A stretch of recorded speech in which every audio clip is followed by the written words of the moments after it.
Bismillahirrahmanirrahim. Alhamdulillah, kita sambung pada masalah yang ketiga. Pesan Nabi SAW yang ketiga kepada kita, menyambung serta mempereratkan hubungan kekeluargaan dengan siapa sahaja, sekalipun orang yang kita perlu hubungi itu rupanya memang hendak menolak adanya hubungan tersebut. Yang ketiga, Nabi pesan pada kita, wasilul arham wa an asila rahimi. Hendaklah kamu menyambung silaturahim dengan siapa pun. Yang ni yang berkali-kali saya sebut pada tuan-tuan dalam kuliah-kuliah saya. Ya, silaturahim ni kena sambung. Tak kira lah bendera warna apa pun. Apa pun bendera parti dia, tu masalah dia. Tapi hubungan yang Nabi pesan, Nabi kata jangan putus silaturahim. Salah kita sekarang ni politik yang menjadikan kita ni sampai bermusuh-musuh, fitnah memfitnah, kata mengata, sampai tak boleh bertegur. Birah dengan birah bergaduh, menantu dengan mertua bergaduh, suami dengan isteri bergaduh. Ini bukan masalah agama. Agama menyuruh kita berbaik-baik. Baik, di sini kita ada 2-3 benda yang kita kena faham tentang silaturahim. Yang pertama, kalau tuan-tuan saling berbalas-balasan, saling ziarah-menziarah, itu bukan menyambung silaturahim. Misalnya sebelah rumah nama Kak Leha, sebelah rumah lagi namanya Kak Lehi. Lehi bila berbuah rambutan dia bagi Kak Leha, Kak Leha balas dengan buah mempelam. Setiap bulan, setiap hari macam itu bukan menyambung silaturahim. Itu nama dia mempereratkan silaturahim. Yang tu tak ada apa-apa, itu biasa bro. Dia panggil kita kenuri, bila kita pula kahwin kita panggil dia pula. Berbalas-balas jemputan, itu tak ada masalah. Yang Nabi suruh buat ialah laisal wasilu bil mukafi wa innamal wasilu man iza qata'at rahimuhu wasalaha. Bukanlah orang yang menyambung kekeluargaan itu dilaksanakan terhadap orang yang sama-sama hubungan dengan cukup kasih sayang.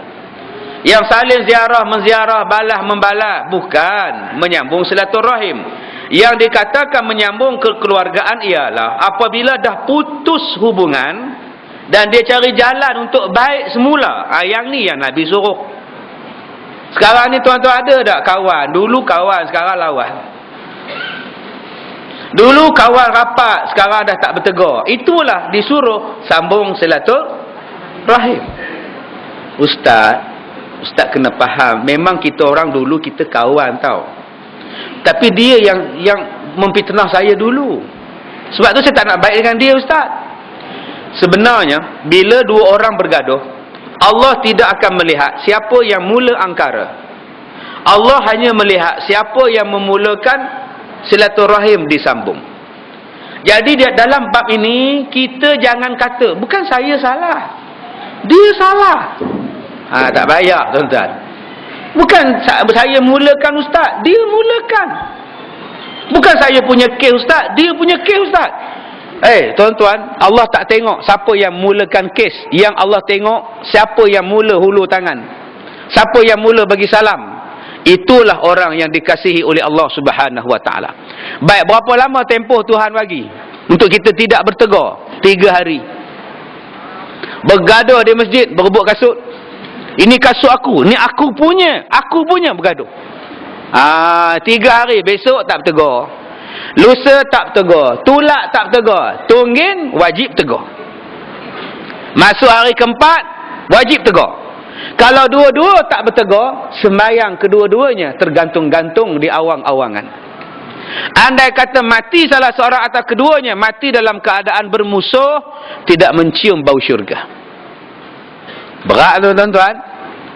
Ingat sikit ke masalah sambung silaturahim ni, besar masalah dia. Putus silaturahim dengan kakak, dengan mak, dengan abang, tak mengaku anak, tak mengaku mak, tak mengaku adik-beradik, tak mengaku saudara. Hanya kerana masalah rantai labuh. Mak mati tinggal rantai labuh, berebut rantai labuh. Kerat rantai tu, bagi setengah seorang. Bergaduh rantai labuh, bergaduh tentang kelapa sawit, bergaduh duit dalam tabung haji. Sikit punya hal kita dah menempah neraka. Baik, Nabi bersabda, silaturahmi itu dapat meluaskan adanya rezeki, merupakan berkat mengenai apa-apa yang ditinggalkan. Nabi bersabda, man sarrahu ayyubsatalahu fi rizqihi wa an yunsa'alahu fi asarihi falyasil rahimah. Barang siapa yang nak rezekinya murah, rezekinya luas, dan dilewatkan kematiannya, yakni dipanjangkan umurnya, lalu banyak meninggalkan keberkatan kenangan yang baik, maka hendaklah ia menghubungi rahim atau menghubungi sanak saudaranya. Betul tuan-tuan, Allah bagi rezeki.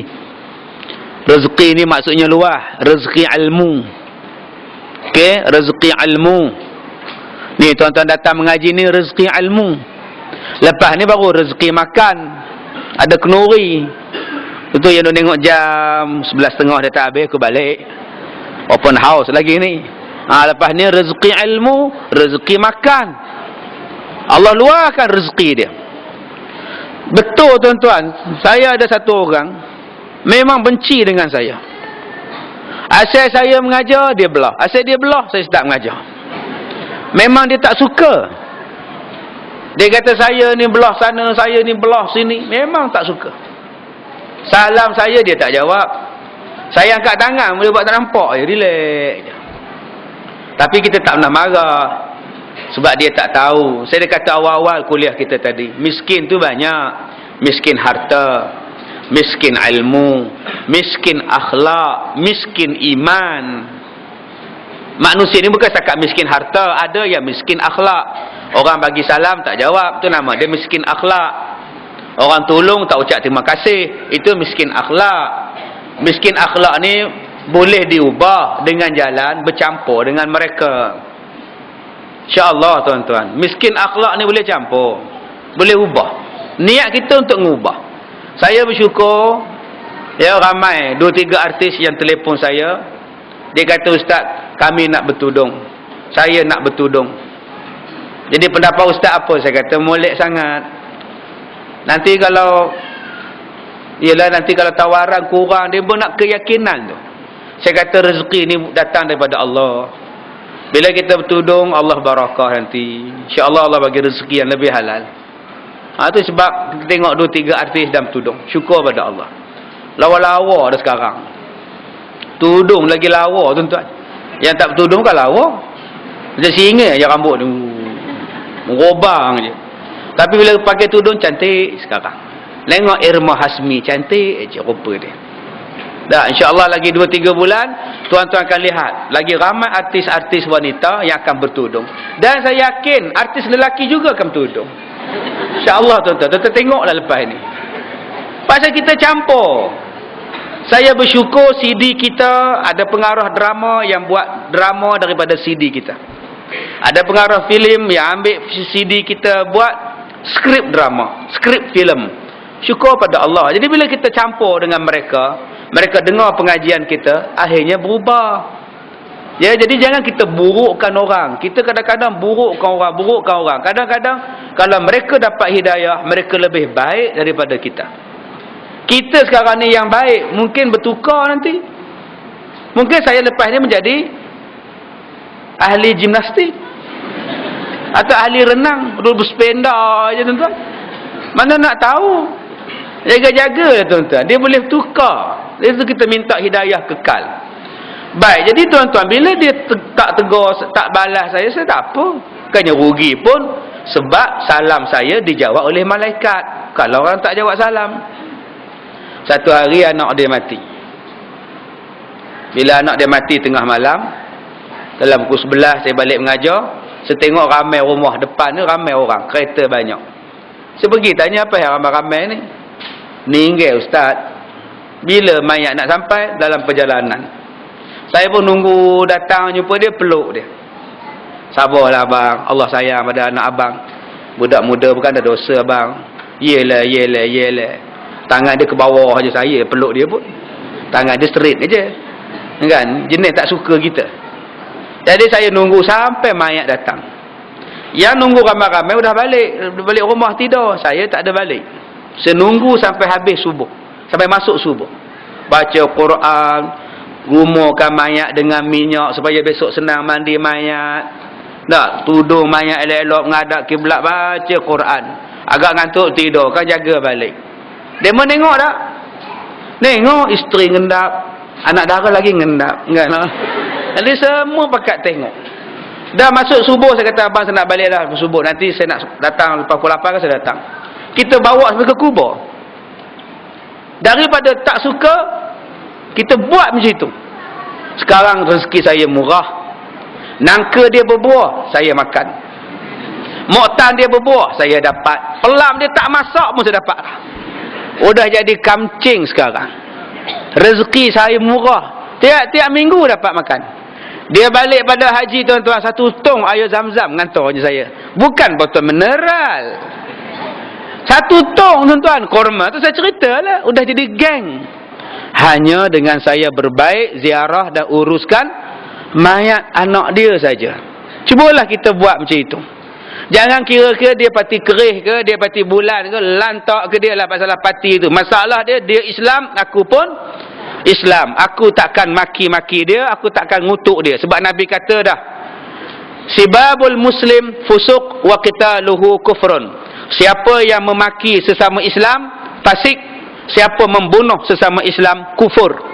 Jadi jangan terbawa-bawa dengan orang yang suka maki sesama Islam. Akibatnya kita fasik. Kita tengok orang tak semayang, kita kata dia fasik. Kita tengok orang yang tak tutup aurat, kita kata dia fasik. Kita tengok orang tak puasa, kita kata dia fasik. Kita maki orang juga, kita dipanggil fasik. Jaga-jaga, tuan-tuan buka laman blog, dalam blog tu duduk maki orang, tuan-tuan pun seronok, kepala bapa, haram jadah, setan, bewak. Tuan-tuan maki orang, tuan-tuan juga dipanggil fasik. Walaupun tudung litup, walaupun jubah, ekornya punggung, panjangnya. Dia tak tengok pada pakaian, dia tengok pada lidah kita ni. Jaga-jaga tuan-tuan. Tuan-tuan tengok mak rempit naik motor laju, wow, terkejut kita. Kereta kita pun bunyi, wiwang, terkejut. Kereta pun terkejut, alarm bunyi. Ya Allah. Kita kata bewak betul budak-budak ni. Fasiklah kita. Dia bukan bewak, dia orang. Patutnya bila mak rempit lalu, wow, orang betul. Baru betul. Jangan sebut bewak betul, jangan berdosa. Lepas ni tuan-tuan nak maki orang betul. Cakap macam itu. Tak ada berdosa sebab memang dia orang pun.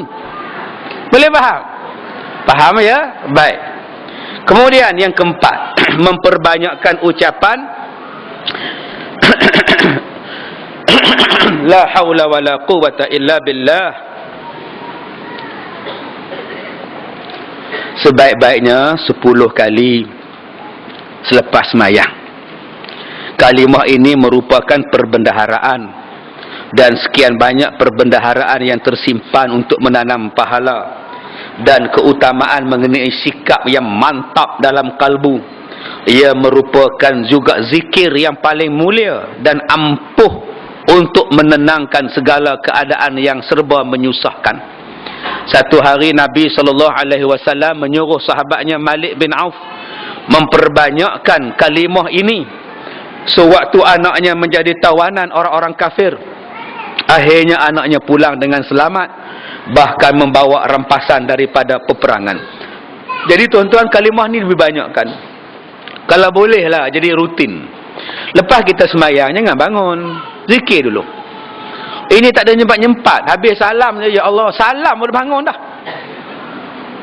Ya Allah, nak ke mana? Nak ke mana? Nengok bola. Nak ke mana ya lepas sembahyang tu kita bangun cepat-cepat? Duduk dulu. Buatkan amalan yang Rasulullah buat. Astaghfirullah, la ilaha illallah wahdahu la syarikalah, Allahumma antas salam, subhanallah, alhamdulillah, Allahu akbar. Ditambah yang ini, la haula wala quwwata illa. Ditambah lagi dengan ayatul kursi tiap-tiap kali lepas sembahyang. InsyaAllah Allah bagi tenang, Allah bagi murah rezeki, Allah bagi kekuatan, Allah lindung kita. Tapi masalah kita habis-habis sembahyang bangun. lipat sejadah, jalan. Lepas-lepas salam je, buang telekung, buang kain telekung ke dapur. Anak nak susu, nak masak. Udah anak kata, mama tak ada baju ke? Ya Allah, aku terlupa, kata dia. Sibuknya. Buang-buang-buang, terus buang. Jadi tuan-tuan, lepas ni jadikan satu kebiasaan. Baca ni. Sebab Nabi suruh baca. Bila Nabi suruh baca, mesti ada sebab. Banyak lagi ayat lain yang Nabi suruh baca. Siapa ayat ni juga, zikir ni juga yang Nabi suruh baca. Mesti dia ada rahsia. Cuba tuan-tuan tengok, rahsianya apa? La kecil. Nipih ke tebal? La nipih ke tebal? Haula. Nipih ke tebal? Nipih wa. Nipih la. Nipih ku tebal. Wata nipih illa billah nipih. Pasal dia baris bawah billah lah. Kalau baris atas ballah tebal lah. Tak, ni billah. Baik, yang tebalnya satu je. La haula wala quwwata illa billah. Yang tebalnya qaf. Jadi cara nak baca la haula wala quwwata illa billah. Qaf tu tuan tekan betul-betul. La haula wala quwwata illa quwwat. Itulah kaedah tu. Kaedah dalam bahasanya gitulah, bahasa. Bukan saja-saja Allah ciptakan huruf istitalah. Bukan saja-saja Allah Ta'ala jadikan huruf isti'ala. Cuba tuan-tuan tengok benda yang besar-besar. Yang besar-besar. Semuanya menggunakan perkataan yang tebal-tebal. Allahu Akbar, Allahu Akbar. Bau. Sedar tak kalau baca? Allahu Akbar, Allahu Akbar. Mana pula yang datang untuk bilang ni bar, mana datang? Dia semuanya sebut bar. Allahu Akbar, Allahu Akbar. Bar. Benda yang penting, benda yang berat, Allah menggunakan perkataan bar, yang besar, yang azim, yang maha agung, yang azim. Qazim. Itu lain pula ya. Yang azim maknanya yang maha agung. Mak perkataan tu sendiri dah besar dah. Dah hebat dah perkataan tu. Allah ni maha perkasa, maha gagah, Jabbar. Jabbar, nampak besar. Baru ni saya ceramah dekat satu kem tahanan. Macam-macam kes mereka ni. Kem tahanan, dia kurang banduan juga lah, tapi bukan banduan, tahanan. Tahanan-tahanan kes-kes istimewa. Muka dia ya Allah. Hui, garang-garang tuan-tuan. Garang, banduan, tahanan. Tapi diberikan pendidikan agama oleh penguasa, oleh pegawai-pegawai penjara dengan didikan agama. Daripada garang jadi slow sekarang ni. Siap menyanyi, dia nasyid lagi pun ada. Musabaqah pun ada dalam penjara. Saya pergi tu dia menyanyi lagu nasyid, 5 orang. Segak-segak sebenarnya. Suaranya kalah je Mak Abdillah. Sedap. Saya tanya pada bos dia kalau ini keluar ni, masuk F menang ni. Sedap suara dia tuan-tuan. Dia menyanyi lagu Mamat. Lagu Hari Raya tu. Kan ku sujud di kakimu bila kita bertemu. Ni naik bulu roma ni. Sedap nyanyi, siap gaya-gaya lagi. Saya tanya pada bos dia, tuan, apa salah dia tuan? Ini ustaz, kaki kelon kat kredit ustaz. Oh, otak geliga tuan-tuan. Ini kalau bebas, dia kelonnya habis kredit kat orang. Duduk diam-diam sini 2 tahun. Kamu kelonlah suara di situ. Tuan-tuan, garang-garang. Garang-garang manusia pun sangat garang. Tapi Allah kalau dia garang, nama dia Jabbar. Nama pun Jabbar. Cuba tuan-tuan tengok doa, Rabbana atina fid dunya hasanah wa fil akhirati hasanah wa qina azaban nar. Tebal kan ni bes? Tebal. Pasal neraka, nar. Nak menggambarkan seksa dia tu. Cuba dia baca ni, azaban nar. Masuk neraka, nar. Orang tak takut. Azaban nar. Oi, takut. Itu kaedah bahasa Arab, bahasa yang Allah Ta'ala ciptakan untuk nak menggambarkan benda tu besar. Sesat, kamu ni dah sesat. Dalam bahasa Arab sebut dol. Dolalah, dol, sesat. Walad-dolin, sesat. Itu nak tunjukkan tak betul. Benda yang betul, nama dia halal. Ustaz, air ni boleh minum Ustaz? Halal. Minumlah, halal. Lembut aja. Cubalah guna bahasa kasar. Air ni boleh minum Ustaz? Halal, halal. Mana mahu tuan-tuan? Nak menunjukkan dia tu sedap, dia tu elok, halal, halal. Allah Maha Penyayang, Rahim. Allah Maha Pengampun, Ghafur. Allah Maha Lembut, Halim. Perkataan yang baik, yang lembut, Allah gunakan perkataan yang nipis. Tapi perkataan yang penting, Allah gunakan perkataan yang besar. Kuat. La haula wala kuat. Kita je sebut lembut, kuat. Wih, kuatnya dia. Dia makan makjun kuat. Cuba tukar. Kuatnya dia. Atau dia makan makjun kuat. Nampak tuan-tuan? Barulah menggambarkan kekuatan dia itu. Tuan-tuan, babi. Babi apa hukum Ustaz? Haram.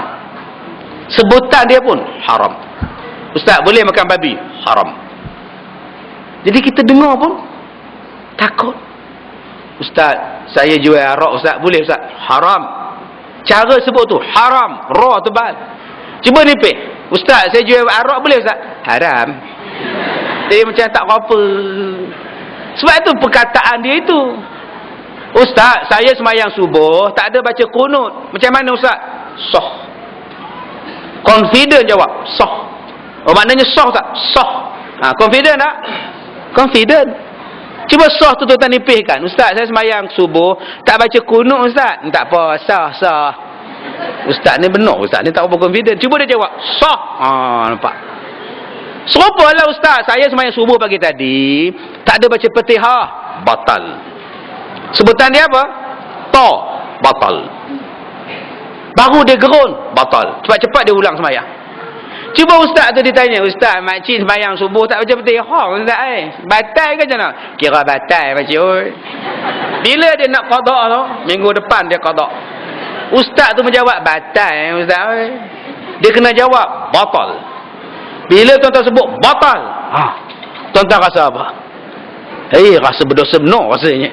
Itulah kaedah dia. Sebab itu tuan-tuan, kalau nak baca zikir ni, baca ikut-ikut cara kaedah dia. Banyak orang doa, tapi dia tak nak ikut kaedah. Kaedah tebal, dia tak tebal. La haula wala quwata illa billah, la haula wala quwata illa. Memang tak ada bersungguh. Dia kena bersungguh, baru menang Johan. Johan tilawah tu pasal dia bersungguh. Tuan-tuan tengok musabaqah tilawatil Quran peringkat antarabangsa. Peserta yang seterusnya ialah peserta Cik Zulaikha NTQ dari Mogadishu, Somalia. Beliau akan membaca surah Al-A'raf bermula ayat 20. Cuba tengok dia baca. Orang Afrika baca musabaqah tu. A'udzu billahi minasyaitonir rajim. Lampu tu duduk menyala 4 kali tak berhenti lagi. Dia bukannya faham tuan-tuan. Agak-agaklah hakim masa dia baca tu, hakim tu buat apa? Agak-agak dia pekuk tak telinga. Dia buang letak di bawah lah. Dia nyeman dengan hakim sebelah. Besok datang rumah makan sate. Tapi cuba dijemput peserta yang seterusnya ialah Tuan Haji Ismail bin Nawab dari Thailand. Beliau akan baca surah Al-A'raf daripada ayat 18. Auzubillahi minasyaitonirrajim. Hakim ambil balik. Sebab tu dia tuan-tuan. Tuan-tuan sendiri boleh tengok yang ni confirm kalah ni. Baca pun teruk. Wa basyiril. Elok kamu lagi alung. Kamu Johan sekolah, dia tu Johan apa kamu ni? Nak masuk Olimpik kena tapih. Nak masuk Piala Dunia ada kelayakan. Cuba tuan-tuan tengok. Nak masuk Piala Dunia, layak-layak bertanding berapa kali baru masuk bola dunia. Nak masuk Olimpik berapa kali bertanding baru layak Olimpik. Kenapa nak masuk musabaqah antarabangsa tak ada buat kelayakan? Buatlah kelayakan, pilih yang betul-betul baik je supaya menarik minat. Ini orang tengok pun Allah. Nasib baik buat secara langsung. Buatlah sewa bar orang setiawan. Bila gambar dia keluar dekat skrin, tengok. Ada yang muka serius pun ada tu. Cuba tuan-tuan tengok tu. Bila gambar dia keluar muka serius. Padahal seronok tu, bangga benar rasanya tu. Nasib baik gambar dia keluar. Sebab tu penuh juga stadium tu dekat. Sebab itu tuan-tuan bila nak baca ni, cara baca dia ialah la haula wala quwwata illa billahi. Baik, sekarang tekan pada qu. La haula wala quwwata illa billahi. Itu cara dia. Okey, cara dia. Sekarang tuan-tuan ambil pen, tuan-tuan ambil khotah. Yang mana tak ada pen, tak ada khotah, tak dapatlah saya nolong.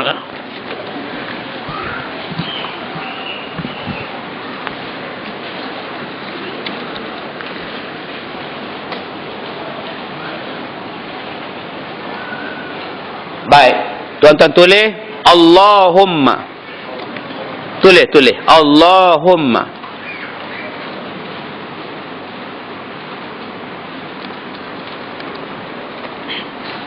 Dapat dah? Allahumma. Kalau Rumi boleh ustaz, jawi lah. Awak tak boleh jawi kan, pulang je lah. Allahumma. Okey, abtil. Alif, ba, ta, lam. Abtil. Alif, ba, ta, lam. Dapat ke? Dapat. Haza. Ha simpul. Ha simpul. Za. Zal alif za. Haza.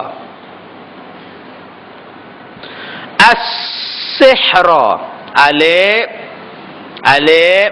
Lam. Sin. Ha. Ra. Ha pedah. Alif. Lam.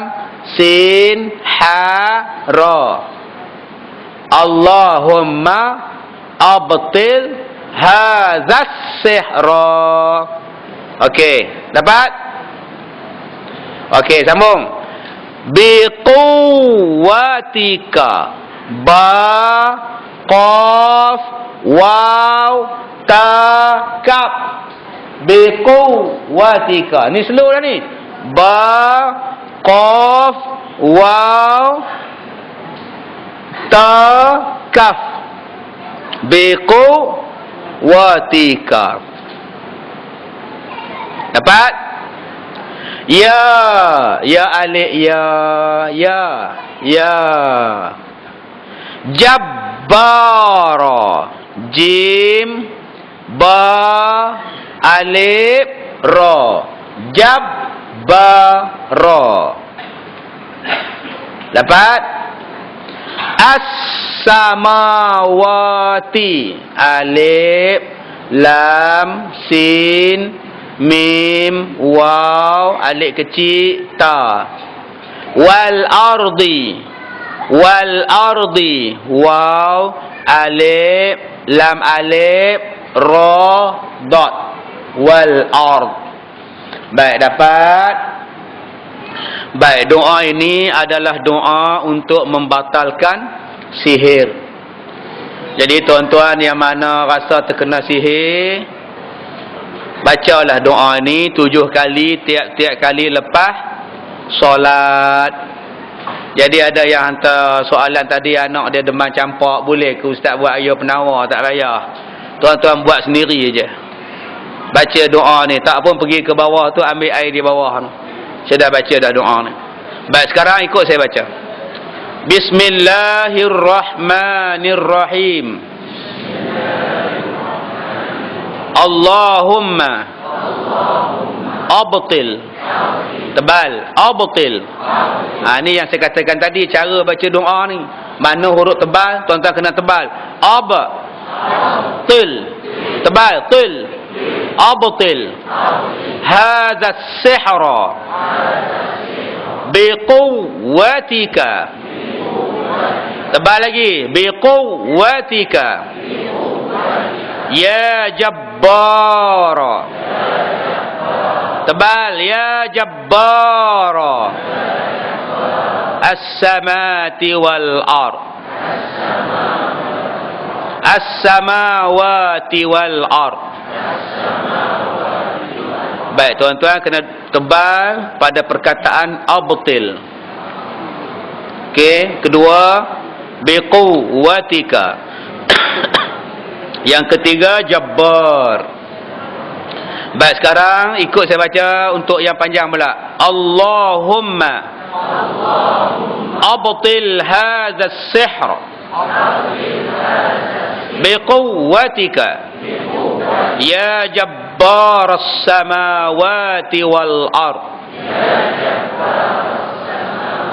Sekarang tuan-tuan baca berhenti pada 3 tempat tadi, saya nak dengar. 1, 2, mula. Bismillah.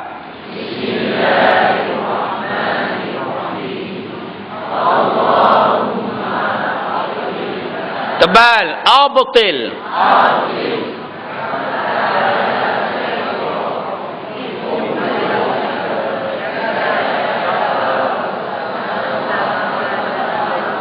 Baik, jadi saya dah ijazahkan pada tuan-tuan benda ini. Bolehlah tuan-tuan amalkan. Jadi yang mana ada gangguan ke apa ke, tiap-tiap kali lepas solat 7 kali. Kalau tuan-tuan nak baca pada orang ubat ke apa ke, baca pada air 7 kali doa ni, insya-Allah. Ya, jadi perkataan itu yang kena tebal, yang penting tadi ni. Abtil biquwwatika ya jabbaras samawati wal ard. Baik, lagi 3 tu kita akan sambung lagi. Masa dah singkat, kita tengok soalan-soalan yang diberikan. Tolong beri penjelasan nasihat hukum bagi masalah saya ini. Seorang isteri yang kerap melakukan kesilapan dalam hal rumah tangga. Contohnya suka menyakitkan hati suami, cakap kasar yang tidak disengaja pun walaupun isteri tiada niat. Suami dah putus asa dan ingin cari jalan keluar. Dah putus asa dan ingin jalan keluar, cerai lah. Apa lagi nak buatnya? Ya, saya dah kata pada tuan-tuan, bersyukurlah ada suami, bersyukurlah ada isteri. Bila dah ada, tolonglah jaga elok-elok, jaga suami elok-elok, jaga isteri elok-elok. Bukan senang nak dapat suami, bukan senang nak dapat isteri. Yang banyak dapat jantan, yang banyak dapat betina. Jadi masalah. Jadi suami-suami tolong jaga mulut, isteri pun tolong jaga mulut. Tapi kalau dah tak boleh baik, dah tak boleh baik semua sampai bergaduh, bercerai itu bukan benda tak baik. Bercerai itu salah satu daripada benda yang nak menyelesaikan masalah. Tapi sebaik-baiknya elakkanlah. Tapi kalau dah tak boleh nak dielakkan, cerailah supaya tak berdosa. Bercerai tak berdosa. Maki suami berdosa. Bercerai tak berdosa kalau dicerainya secara sunnah. Tapi tak bagi nafkah pada isteri, berdosa. Bercerai secara sunnah tak berdosa. Malah kadang-kadang bercerai itu wajib hukum dia. Tetapi pukul isteri, dosa. Jadi kalau dah tak boleh nak dapat pahala daripada rumah tangga, maka bercerai adalah satu jalannya. Terpulang pada tuan-tuan. Jadi kalau takut bercerai dan dicerai, tolong ubah perangai. Baik, minta ustaz jelaskan apa hukumnya jiran yang tidak mahu bercampur dengan jiran setempat. Dia beranggapan semua jirannya tidak suka dan sering mengumpat dia. Kami jiran-jiran cuba menegur dan menyemput beliau ketika kami menganjurkan sebarang majlis, tapi beliau masih tidak mahu bercampur dengan kami, malah cuba mengasingkan diri. Apakah yang patut jiran setempat lakukan dan nasihatkan daripada ustaz? Kami perlukan. Udah orang tak nak, macam mana? Kalau dia tak datang, kita hantar lauk. Kalau dia tak datang korban, kita hantar daging. Saya buat korban, saya bukan bagi setakat orang yang datang korban. Saya simpan daging untuk agihkan pada orang yang tak pernah datang masjid. Naik van, buka pintu van, hantar daging korban 1 kilo je. Kami korban 24 ekor lembu. Banyak tu. Jadi kita survey, yang mana yang tak datang, kita bagi. Kita buat baik dengan mereka. Bila kita buat baik, lama-lama mereka datang. Malu Allah tuan-tuan. Saya pergi hantar dia. Okey makcik, daging korban. Pokok mulut dia. Ya Allah, tak pernah dapat, kata dia. Oh sudah tuan-tuan, apa yang menangis pula? Makcik semalam berhidup tak pernah rasa daging korban. Allah, saya benar tuan-tuan dengarnya. Mengalahkan iklan raya tu. Saya iklan raya daripada saya benci tu iklannya. Anak kita tak balik ke abang, tahun lepas dah tak balik, tahun ini pun tak balik. Ya Allah, tak balik raya membisin. Meluat saya tengok tuan-tuan. Orang lain mati pun tak gaduh apa, kamu tak balik raya. Bila dapat duit raya senyum. Untuk mak je ke, bapak tak ada ke, kata bapak dia. Jadi tuan-tuan, orang macam ini, dia tak datang tak apa, biar dia, kita hantar lauk. Dia tak datang ke Nuri tak apa, kita ziarah dia. Orang macam inilah satu cabaran untuk tuan-tuan. Orang yang rajin datang, saya tak kisah. Yang saya kisah, yang tak pernah datang. Itu cabaran. Kalau kita boleh tarik dia, satu kejayaan pada kita. Ustaz, kami hantar lauk, dicampaknya Ustaz.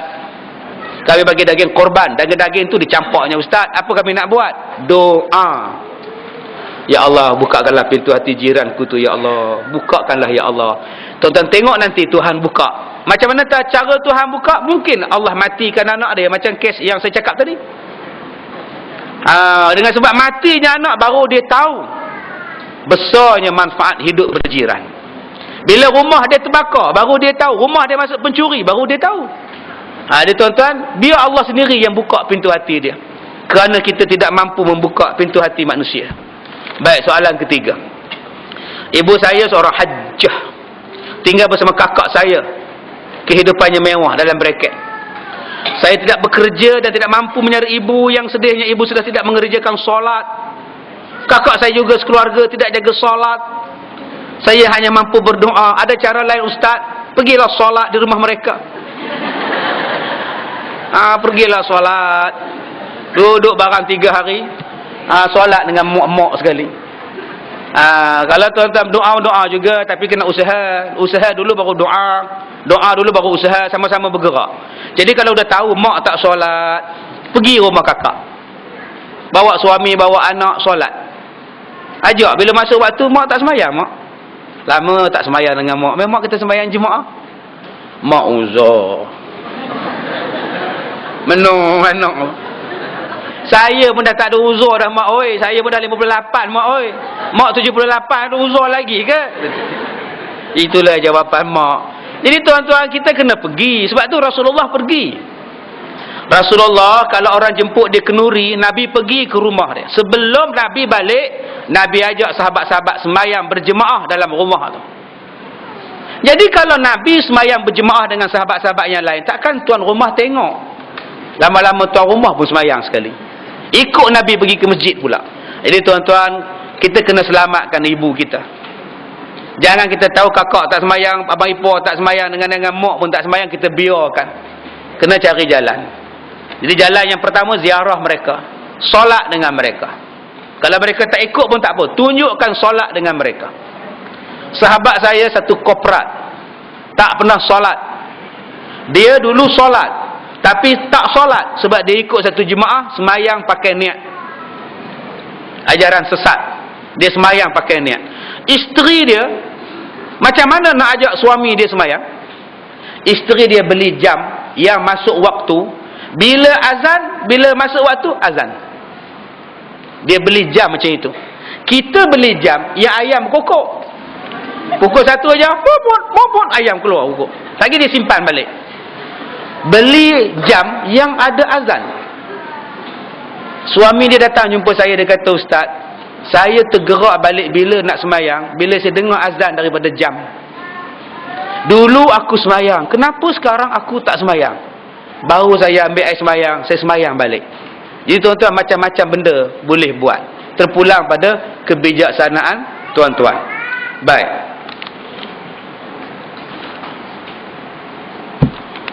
Betul ke kalau kita puasa hari Jumaat, hari Sabtu dan hari Ahad pun kena puasa? Kenapa ya? Ini soalan ya. Baik. Jadi hari Sabtu dan hari Jumaat Nabi larang puasa tunggal. Sebab membezakan puasa kita dengan puasa orang kafir. Orang Yahudi cuma puasa hari Sabtu, tunggal. Hari Kristian puasa pada hari Ahad, tunggal.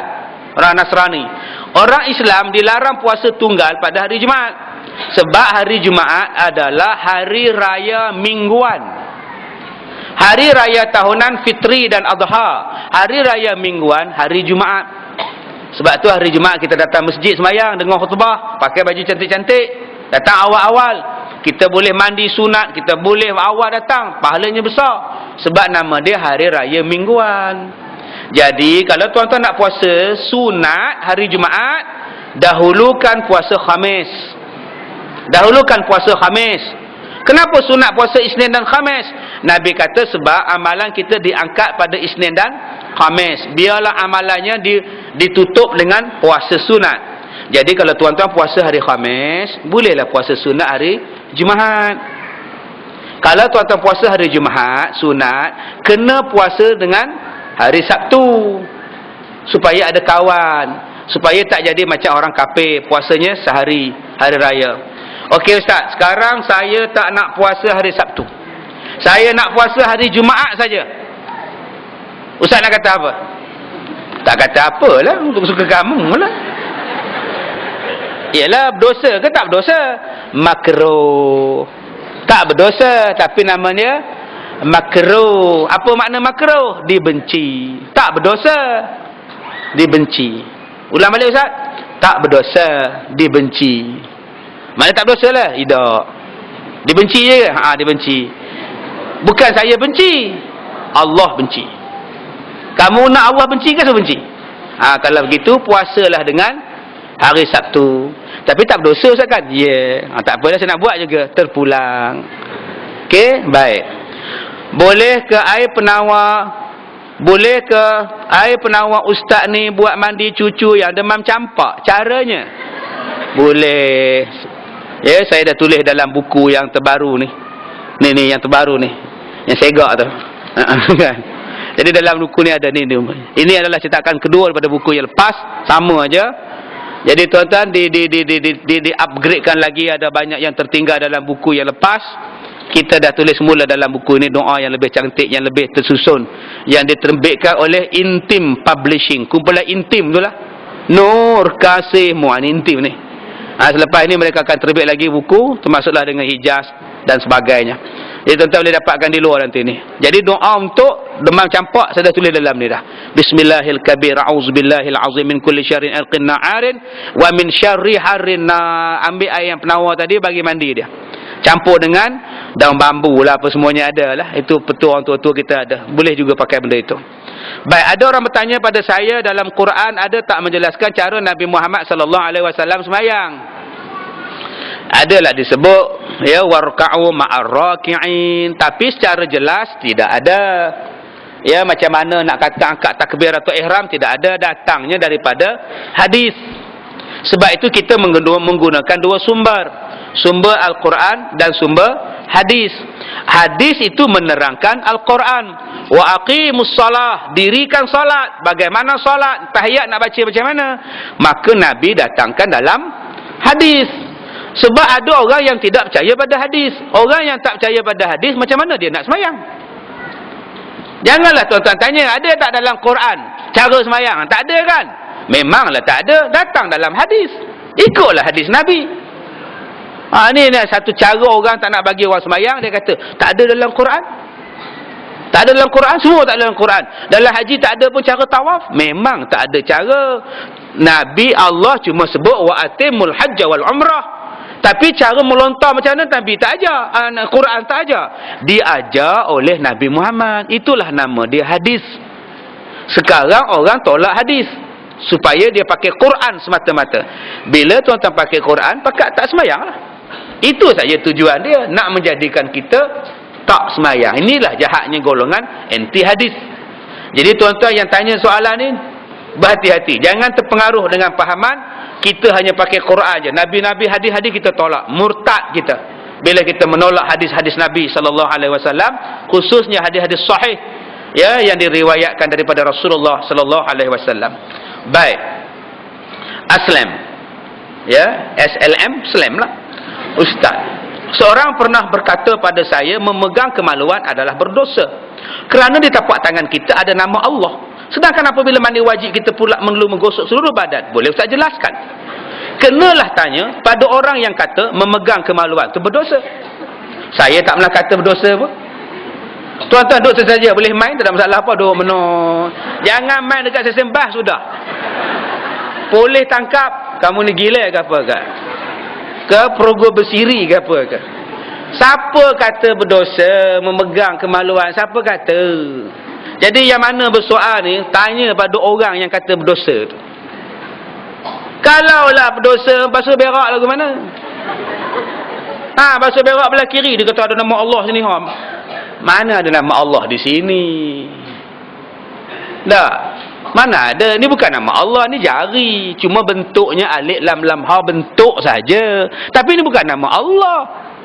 Kalau tangan kita ni ada nama Allah, masuk tandas pun tak boleh. Atau kamu berak di mana? Pokok kelapa kata dia. Dan masuk jamban tak boleh, ada kalimah Allah. Haid. Orang yang haid ada kalimah Allah berdosa lah, potong tangan. Ini sebab tu tuan-tuan, kalau benda tu bukan datang daripada ustaz, ustazah, jangan dengar tuan-tuan, menyusahkan tuan-tuan. Tapi kalau dengar pada ustaz, ustaz pun kata berdosa pegang kemaluan. Ini pun kena cek tengok center tak center ustaz-ustaz ni. Itu yang saya katakan pada tuan-tuan dulu. Ada ustaz yang mengajar orang perempuan kalau sembahyang tak pakai baju dalam batal, itu dia. Nanti bila rukuk gedeg-gedeg. Bila sami Allah gedeg-gedeg. Kawan dah lanjut usia, lanjutlah semua benda. Dia kata batal kena pakai baju dalam. Ya Allah, itu yang saya jawab. Tanya pada ustaz tu, ustaz pakai spender tak? Ada sembahyang di rumah pakai spender, lagi gedeg-gedeg lagi banyak. Ini yang timbul masalah ni. Janganlah menyusahkan sampai tahap macam itu. Jadi tuan-tuan, masuklah tanda apa semua ini bukan kalimah Allah. Masuk sajalah. Jangan buat benda yang jadi menyusahkan. Apa pun jadi susah. Makan pun boleh, buat apa boleh, pegang apa pun boleh. Pegang babi pun boleh. Sama je lah. Apa masalah? Anjing masuk dalam rumah kita. Kita halau dengan penyapu tak nak keluar, baling dengan baling, dosa pula sakit dia. Lalu kita angkat anjing patah kaki tu, tok pergi luar. Tak salah. Sama je lah. Sama je, sudah selesai masalah. Bukan sengaja kita nak pegang, dia masuk dalam rumah kita. Kita dah baling dengan batu, dia menyorok. Kita pegang dengan kayu halau, dia tak mau keluar. Alah, datang anak kita brutal punya, ada gendong tak di luar. Babi jinak terlepas pada lori. Dia bukan pandai lari, babi jinak menong. Lain babi hutan. Kita halau, dia tak nak keluar. Syuh kita kata. Mak ingat ni ayam ke mak? Bah. Mak ni babi, mak bukan kambing. Itu babi macam nak halau dia, mak pun tak tahu kata dia. Maka tuan-tuan angkatlah keluar. Kemudian sama lah. Sama tempat dia pijak apa semua. Apatah lagi pada tubuh badan kita. Kalau tak boleh pegang, ketik tungau lagu mana? Pun pelik juga. Tahu tungau? Tak tahu sudah. Baik, Assalamualaikum. Sebagaimana yang kita ketahui, dosa dosa syirik. Ya. Dosa syirik tidak akan diampunkan Allah. Jika seseorang itu telah bertaubat, adakah Allah masih tidak ampun? Dosa syirik, dia mati dalam syirik, Allah tak ampunkan. Tapi kalau dulu kita syirik, sekarang kita dah taubat, Allah ampun. Ini mati dalam syirik. Mati duk pakai tangkal. Aku sejak tangkai ni lah, tak adanya sakit dah. Pakai cincin ni lah, tak adalah kena santau dah. Tuk mati. Tak taubat, yang tu Allah tak ampunkan. Tapi dulu dia pakai gelang, pakai cincin, pakai rantai, pakai apa rantai ni? Harimau berantai. Gelang apa ni mak? Ini kebal ni, syirik. Bila dia belajar, dia insaf, dia buang belaka. Itu baguslah tu. Dia taubat, ya Allah, aku taubat padamu ya Allah. Buat, insya-Allah. Ya, dia pakai susuk, syirik lah tu, nak bagi lawa. Nak bagi lawa, buang susuk dia. Tobat, buang sungguh-sungguh. Makan pisang, minum air, keluar jarum. 4 batang keluar. Ya Allah, aku tobat, ya Allah. InsyaAllah, Tuhan ampunkan dosa dia. Tapi kalau dia mati, saja-saja tak nak buang, dia kekalkan kesyirikan dia, yang ni Allah tak akan ampunkan dosa-dosa. Yang lain insya-Allah Allah ampunkan. Baik, bagaimana dengan ibadat solat, puasa, ibadat-ibadat yang lain? Adakah tidak diterima Allah? Jadi bila dah taubat dengan taubat nasuha, Allah terimalah. Kalau tak taubat, ya Allah tak terima amalan dia. Sekian, terima kasih Ustaz. Baik, habis. Kemudian, anak angkat saya perempuan berumur 12 tahun dan akan membuat kad pengenalan bulan depan. Ya. Anak angkat saya adalah anak tak setaraf. Macam mana ya? Anak tak setaraf. Tak sah taraf ni, ya. Bukan tak setaraf, tak ada sah taraf. Tak setaraf 2 darjat, ya. Bolehkah saya bentikan anak saya dengan nama Abdul Ghani sempena dengan nama Allah selain daripada binti Abdullah? Dalam surat beranak anak saya tiada ditulis nama bapa, tapi untuk sekolah saya kena bubuh nama bapa. Jadi yang di Malaysia ni yang diguna pakai oleh Abdullah. Jadi saya tak tahulah, tuan-tuan kena pergilah tanya pejabat pendaftaran, boleh tak makcik bubuh nama Abdul Ghani. Tetapi yang saya tak silap saya lah, yang diluluskan cuma Abdullah sahaja. Tak silap saya. Kalau saya silap saya minta maaf. Tapi ada baiknya pergi ke pejabat pendaftaran masa buat IC, tanya. Mereka akan bagi cara-cara dia untuk menyelesaikan masalah anak tak sah taraf ni. Dia banyak cara peraturan dia. Dulu orang bubuh sambung. Bapa angkat dia nama Hairi, anak angkat tu nama Siti Liza, nama contoh dia. Jadi dia tak bubuh binti, dia bubuh Siti Liza Khairi. Sekarang pejabat pendaftaran dah tak bagi macam itu. Dia mesti ada binti atau bin juga. Sama ada Abdullah. Dulu dia tak bubuh binti, bapa angkat dia Khairi, anak tu anak tak sah taraf, jadi tak nak bagi anak tu perasan, dia bubuh Siti Liza Khairi. Bin tak ada, binti pun tak ada. Dulu ada orang buat, sekarang tak ada dah. Jadi yang terbarunya, saya semalam mengajar dengan dia orang pejabat pendaftaran ni, jadi tuan-tuan boleh tanya dia orang tentang masalah Abdullah atau Abdul yang lain. Baik. Apakah akan jatuh talak pada isteri bila ada adik ipar? Bila ada adik ipar dan mertua sebarkan perceraian antara abang mereka dengan isterinya kepada orang ramai. Taklah jatuh sebab si suami tak sebut. Yang jatuh talak bila si suami yang sebut. Kalau mak sebut tak jatuh. Mana anak makcik? Anak makcik dah bercerai, padahal belum bercerai, tak jatuh. Mana kakak kamu Siti, dia orang dah bercerai dah, tak jatuh. Yang jatuh bila suami cakap, aku ceraikan kamu. Minggu lepas ada orang tanya, Ustaz, suami saya kata macam ni Ustaz, kami bergaduh kan.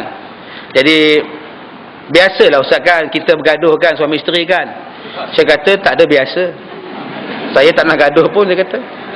Yelah, yang maksud saya lah kan, kami dah biasa bergaduh. Baru betul, kami dah biasa bergaduh, baru betul. Jangan sebut biasalah Ustaz kan, kita suami isteri bergaduh kan. Dok, saya jarang benar bergaduh tuan-tuan. Rasa tak benar lagi lah setakat ni lah kan.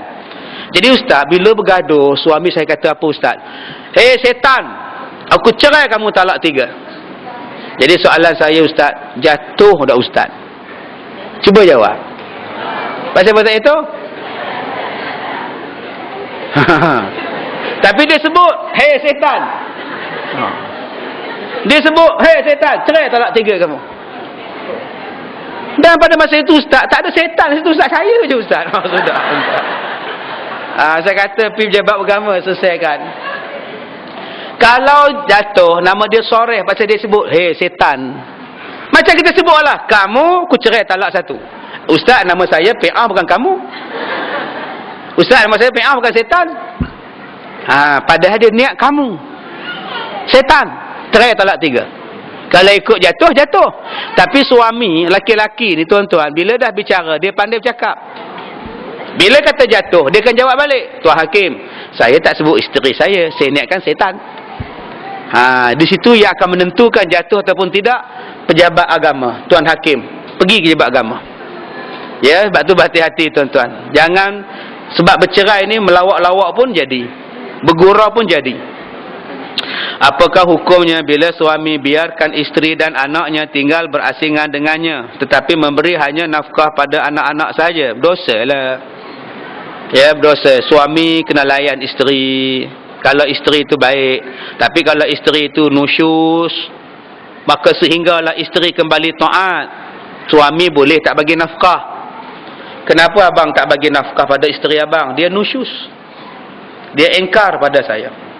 Saya kata jangan hubungi rakan Facebooknya. Dia tetap duk chatting dengan tweet-tweet sekali. Dengan saya dia tweet apa pun tidak, ustaz. Sebab saya geram. Dia kata tu kawan sekolah dia. Dia orang jumpa masa reunion cuti raya hari tu. Saya tengok dalam FB dia tu macam-macam lah. Ingat kenangan lama, kenangan musik jiwa lah, aku dia nak lagu lah, apalah. Jadi saya dah warning, jangan. Dia tetap duk hubungi jantan tu, ustaz. Selagi itulah saya tak bagi nafkah pada dia, sebab dia engkar. Tak berdosa. Si suami tak berdosa tak bagi nafkah sebab isteri nusyus. Tapi kalau isteri taat, isteri baik, suami tak bagi nafkah, tiada terangkat amalan si suami, sehinggalah kembali redha isteri padanya. Jadi isteri tak salah apa, entahlah ustaz. Nafkah saya tak bagi, saya pun dia tak sentuh, telefon pun tidak, dah 2 bulan tak balik ustaz. Dia bagi nafkah pada anak-anak je ustaz. Berdosa si suami. Baik. Yang ke seterusnya, apa hukumnya ibu mertua mensihirkan anak supaya membenci dan tidak boleh mendekati isteri tanpa anaknya ketahui? Hukum mengamalkan sihir adalah dosa besar dan syirik kepada Allah. Dosa besar. Yang kedua, apa hukumnya isteri menegur, meninggikan suara pada suami supaya solat dan tinggalkan perkara yang dilarang agama tapi tidak disukai oleh mertua? Tegur cara baiklah. Boleh tinggi suara pada suami kalau dia pekak. Boleh. Abang semayang, ni kan dengar. Abang semayang. Oh ya. Tak berdosa. Tapi kadang-kadang orang pekak, bila kita menjerit dia tak dengar. Bila cakap bisik dia dengar. Semayang. Ya. Ya. Dia pergi makan, semayang. Bukan kamu suruh makan tadi. Memang pekak badok lah abang ni. Jadi tuan-tuan, nak tegur bukan boleh macam itu. Tambah isteri, tegur dengan jalan yang baik. Mungkin mak mertua tak suka pasal tinggi suara. Cuba saya mengajar tuan-tuan tinggi suara. Tuan-tuan suka tak? Pakailah tudung, bodoh piang. Sudah tuan-tuan. Terus datang. Nampak ni, insyaAllah. Jadi tuan-tuan, kalau saya tegur kasar-kasar pun tak ada siapa nak dengar ceramah saya. Tapi kalau saya tegur elok akak-akak, semayang lah ya. Semayang ni perintah Allah. Tuan-tuan ikut. Begitulah akak-akak pun tegur suami.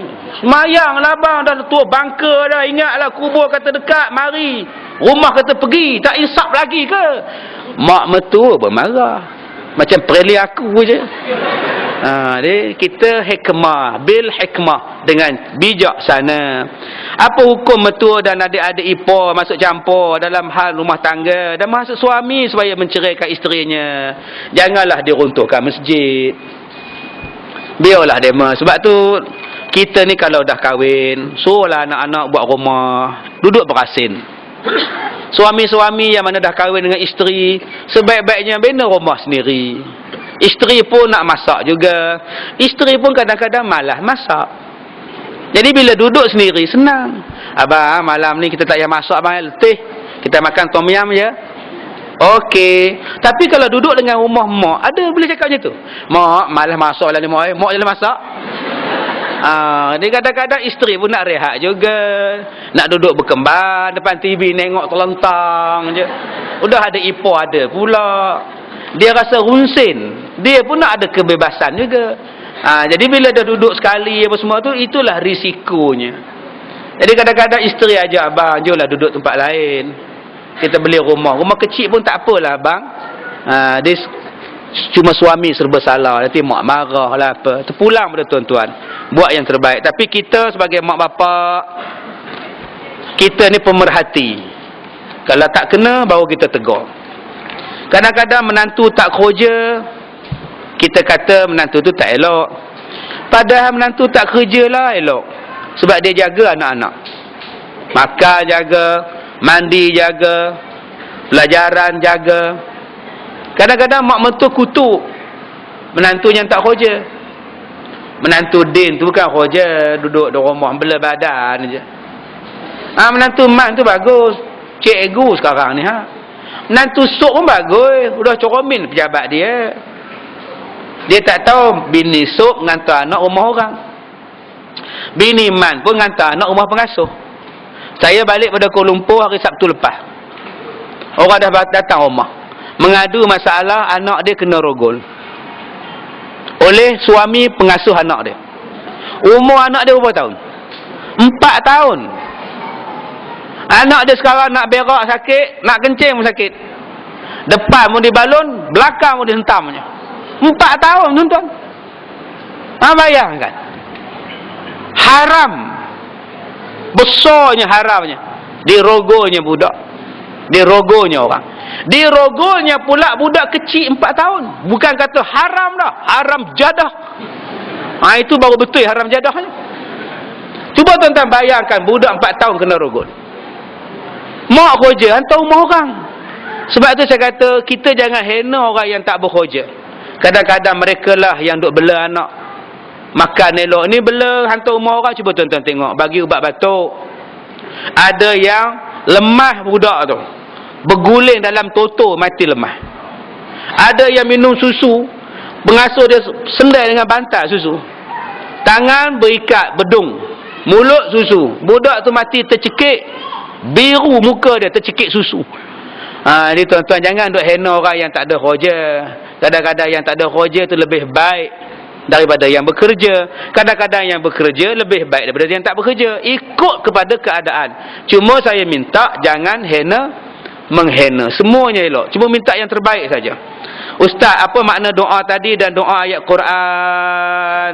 Dan ayat Quran ke doanya Allahumma, wahai Tuhanku, abtil hadzal sihr, batalkanlah sihir yang menimpa kepada aku, biquwwatika, dengan segala kekuatanmu ya Allah, ya Jabbar, Tuhan yang sangat gagah, as-samawati wal ard, yang menguasai langit dan bumi.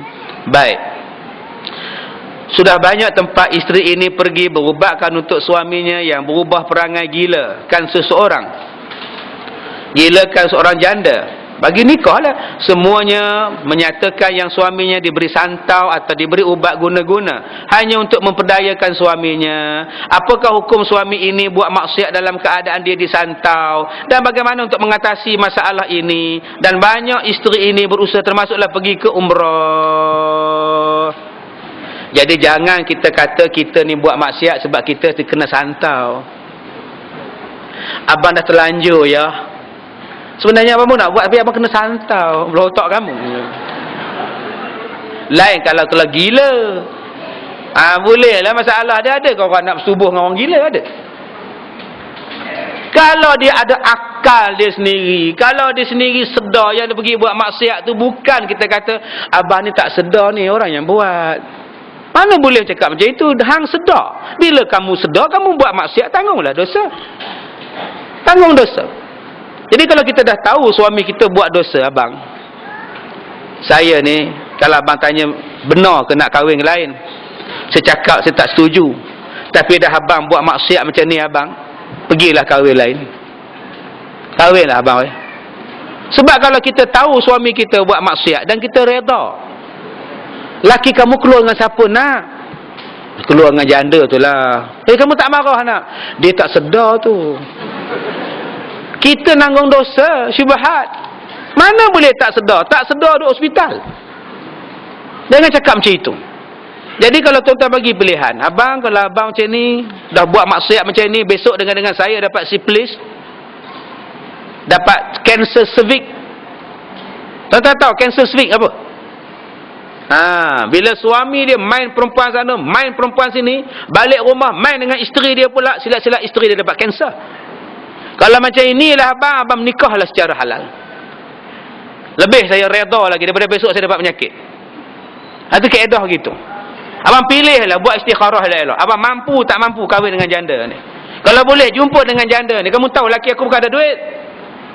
Kamu ingat dia ada duit ke? Kereta tu aku bayar. Baju dia pun baju aku. Kamu harap dia banyak duit ke? Tak adanya maknanya duit. Tapi jangan cakap kosong macam itu. Marah kan? Sebenarnya Kak Jan, Abang Mat tu orang susah. Tapi nampak handphone dia baru. Handphone itu akak yang beli. Kereta dia baru, akak yang bayar. Kalau kamu kahwin dengan dia nanti, segala harta benda tu kakak ambil balik. Rumah sekarang ni pun rumah akak, bukan rumah dia. Kakak yang bayar. Dia bukan buat apa. Kamu ingat kamu nak duduk rumah itu ke? Itu rumah akak. Cakap tu terang. Kalau kamu nak sangat ambil dah. Tapi itu risiko dia. Sekarang ni pun akak makan hati berulang jantung je setiap hari. Cakap elok-elok pada dia. Tak apa akak, saya nak tanggung Abang Man. Pulang lah. Minta keadilan supaya selamat kita. Baik. Saya telah berpisah dengan suami, tapi bekas suami tidak pernah memberikan nafkah perbelanjaan untuk anak-anak. Apa patut saya menuntut hak saya? Pergi ke pejabat agama, filekan saman untuk suami. Ambil lawyer yang bagus. Sulaiman akhlaqan. Minta, insya-Allah. Kalau tuan-tuan mengadu pada saya pun saya tak boleh buat apa. Tuan-tuan pergi ke lawyer, ambil mahkamah, suruh mahkamah hantar surat, panggil perbicaraan dia. Minta dia bayar tunggakan anak-anak, perbelanjaan anak-anak. Wajib suami bayar. Walaupun isteri tadi dah menikah lain, dapat suami baru, nafkah anak-anak wajib suami tanggung. Walaupun dia dah kahwin lain, dapat anak-anak dengan isteri lain, wajib dia tanggung itu anak-anak dia. Jadi kalau tuan-tuan dapat suami yang tak nak bayar, mengadu ke mahkamah, mahkamah panggil dia. Kalau dia tak datang, waran tangkap sampai dekat dia. Okey, ini hak tuan-tuan. Jangan takut. Orang perempuan jangan takut. Cuma kadang-kadang dia rasa susah sebab dia tak tahu prosedur. Dia ambil, tak ada lawyer. Senanglah. Tuan-tuan cari lawyer yang garang sikit. Yang rajin sikit hantar surat. Sampai surat tu sampai ke tangan dia. Kadang-kadang ada lawyer yang tak hantar surat. Bila dia nak datang?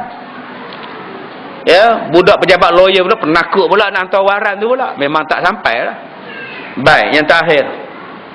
Bagaimana kita nak pastikan hadiah atau sedekah yang kita buat untuk arwah ibu saya sampai kepada arwah, contohnya kita wakafkan tanah atau nama arwah dengan menggunakan wang simpanan semasa beliau hidup. Apalagi amalan yang boleh membantu si mati. Banyaklah. Tuan-tuan datang mengaji ni pun sampai pada arwah. Niat. Ya Allah, pahala aku mengaji ni, ya Allah, aku hadiahkan pada arwah ibu aku. Niat. Tuan-tuan boleh doa lepas sembahyang. Boleh. Tuan-tuan boleh wakaf. Dan bila wakaf, kerana Allah. Baru ni ada orang yang dah wakaf, dia ambil balik. Dia wakaf kapet, dia bukanya kapet. Dia wakaf aircon, dia bukanya aircon. Dia wakaf water cooler, dia bukanya water cooler. Hanya kerana tak terpilih sebagai jawatankuasa masjid. Subhanallah. Bila tuan-tuan dah wakaf, itu bukan hak tuan-tuan. Itu hak masjid. Haram ambil balik. Ini dia bawa mari lori 4 tan mengangkat barang tuan-tuan. Ini jaga-jaga. Bila tuan-tuan buat macam itu, memang tak sampai. Bila tuan-tuan wakaf tanah mak, serahkan betul-betul. Inilah untuk mak aku. Inilah yang aku boleh tolong untuk mak aku. Ikhlas betul-betul, insya-Allah sampai. Malah mengerjakan puasa untuk arwah mak pun sampai. Mengerjakan umrah haji untuk mak pun sampai. Kalau ada ustaz-ustaz kata tak sampai, jangan ikut ustaz. Kita boleh buka bukti-bukti, dalil-dalil dalam kitab-kitab yang Nabi suruh buat dan benda tu sampai. Sebab hari ni ada ustaz yang mengajar, dia kata tak sampai, tak sampai, tak sampai. Orang dah mati tak sampai. Lantak dia tuan-tuan. Sekarang kita ikut jumhur ulama. Jumhur ulama kata sampai. Baik, cukup sekadar itu. Kita jumpa lagi 6 hari bulan 10. Tarikh, ingat-ingat tarikh. 6 hari bulan 10 malam TV 1. Ya, jumpa di rumah lah ya. TV 1 6 hari bulan 10, hari Khamis malam Jumaat, forum perdana. Ya, siaran secara langsung dari Kuala Ketil, Kedah bersama dengan Ustaz Kazam. Sama dengan Ustaz Kazim ya. 6 hari bulan 10. Ya. Tajuknya haji. Tajuknya haji. Fadilat haji. 6 hari bulan 10, hari Khamis malam Jumaat. Baik, bulan 11 kita akan jumpa pada berapa? 5 hari bulan 11 tajuknya nanti saya beritahu pada Jawatankuasa ya. Jadi kita jumpa di sini 5 hari bulan 11. Baik, jadi siapa yang belum dapat buku ini boleh dapatkan di luar sana ya. Baik, cukup sekadar itu. Wassalamualaikum warahmatullahi wabarakatuh.